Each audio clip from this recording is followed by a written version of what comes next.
Kita ke sorotan lain, Saudara. Sebanyak 29 anggota jemaat gereja di Batam, Kepulauan Riau terkonfirmasi positif COVID-19. Klaster baru di Batam tersebut disebut sebagai klaster jemaat HOG. Anggota jemaat diduga tertular ketika bertemu dalam suatu kegiatan menyiapkan kebaktian secara daring. Pendeta yang positif terkonfirmasi kasus nomor 82 Batam, sedangkan para jemaatnya melakukan kontak dengan pendeta saat berada dalam pertemuan tersebut. Klaster ini menjadi klaster dengan jumlah pasien yang terpapar virus corona tertinggi di Batam. Klaster HOG Eden Park. Nah, sampai kemarin jumlah yang positif yang di dalam klaster ini adalah 29 orang, belum termasuk hasil hari ini karena sedang diverifikasi. Nah, di dalam klaster ini dimulai dengan adanya pertemuan di lingkungan gereja dalam rangka membahas ibadah online. Untuk informasi selengkapnya terkait klaster baru penyebaran COVID-19 di Batam, sudah bersama kami Kepala Dinas Kesehatan Kota Batam, ada Didi Kusmaryadi. Selamat malam, Pak Didi. Selamat malam, Mbak Nidia. Pak Didi, 29 orang dari klaster HOG ini dinyatakan positif. Per data kemarin, apakah ada perkembangan jumlah hari ini dan bagaimana kondisi mereka? Ya, jadi hasil hari ini juga sudah keluar. Kita ada penambahan beberapa kasus. Nah, 6 diantaranya masuk di dalam klaster ini. Jadi total menjadi 35 orang.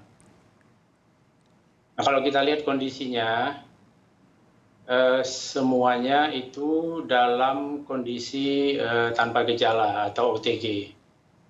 Kecuali satu orang yang merupakan kasus pertama. Kita mengidentifikasi klaster ini, seorang mahasiswa usia 18 tahun. Pada saat itu dirawat di rumah sakit swasta di Kota Batam. Kemudian setelah di swab ternyata positif. Nah, dari sini kita kembangkan. Nah, yang bersangkutan kebetulan 2 hari yang lalu sudah dinyatakan sembuh setelah dirawat 21 hari. Ya, awalnya sebenarnya kasus ini berawal dari pertemuan yang hasil pendataan kami mengatakan itu ada pertemuan sekitar 16 orang. Nah, dari 16 orang ini yang positif ada 7 orang totalnya.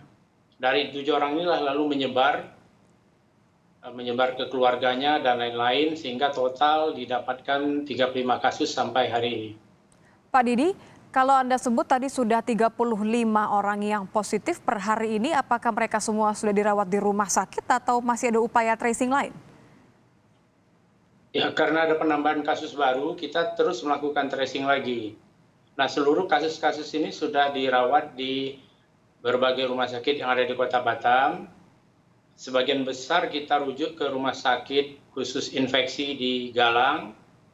Sebagian ada di rumah sakit umum daerah dan beberapa rumah sakit yang ada di Kota Batam. Memang menyebar ya, karena cukup banyak. Dan kita sampai hari ini, sampai detik ini juga masih terus melakukan tracing karena potensi untuk bertambah ini masih ada. Setiap hari kita rata-rata melakukan pemeriksaan swab itu berjumlah antara 50 sampai 100 orang. Sebagian besar adalah dari klaster ini. Jadi masih banyak PCR yang belum keluar hasilnya karena di Kota Batam seperti sama-sama kita ketahui, alat PCR kita satu hari itu maksimal bisa memeriksa sekitar 100-an sampel.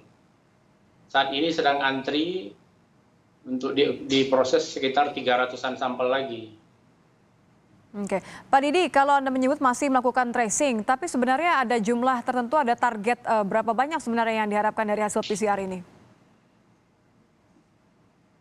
Kalau dikatakan berharap berapa ya, kita mengharapkan sebetulnya klaster ini segera berakhir gitu. seperti beberapa klaster yang ada di Kota Batam ini ada 4 yang sudah tidak bertambah lagi dan kita close. Maksud Nah, ini saya Pak termasuk Didi, maaf klaster saya potong. ya. Maksud saya adalah sebenarnya berapa banyak lagi yang masih menunggu hasil tes PCR-nya, atau ada berapa banyak lagi orang dalam pemantauan yang akan dites PCR? Anda menyebut tadi masih belum selesai semuanya. Ya betul. Dari 300 yang menunggu antri dan hari ini kita swab sekitar 60 orang, itu mungkin separuhnya berasal dari klaster ini. Jadi mungkin ada 150-an lagi berasal dari klaster ini yang menunggu hasil swab. Baik, 150 lagi yang masih menunggu hasil swab, tracing juga masih dilakukan. Ada lagi upaya lain Pak, mengingat bahwa disebut ini klaster dengan angka pasien positif tertinggi Pak di Batam. Ya, kalau dibilang usaha, salah satunya tadi kita men-tracing ya. Men-tracing ini kan gunanya juga untuk memutus mata rantai penularan. Dengan ketemu orang yang positif, kita isolasi supaya tidak menularkan ke orang lain. Nah, yang kedua adalah upaya yang sudah dan masih dilakukan oleh pemerintah Kota Batam, yaitu menghimbau masyarakat untuk mengenakan masker pada saat keluar rumah, dan sekarang sudah wajib, walaupun sanksinya belum kita terapkan, tapi akan ditegur jika tidak memakai masker. Kemudian upaya lain adalah melakukan social dan physical distancing. Imbauan secara umum lah. Baik. Baik, terima kasih Pak Didi Kusmaryadi, Kepala Dinas Kesehatan Kota Batam. Ada 35 orang yang sudah hasilnya keluar dan dinyatakan positif corona dalam klaster baru HOG ini, saudara. Dan tracing juga terus dilakukan.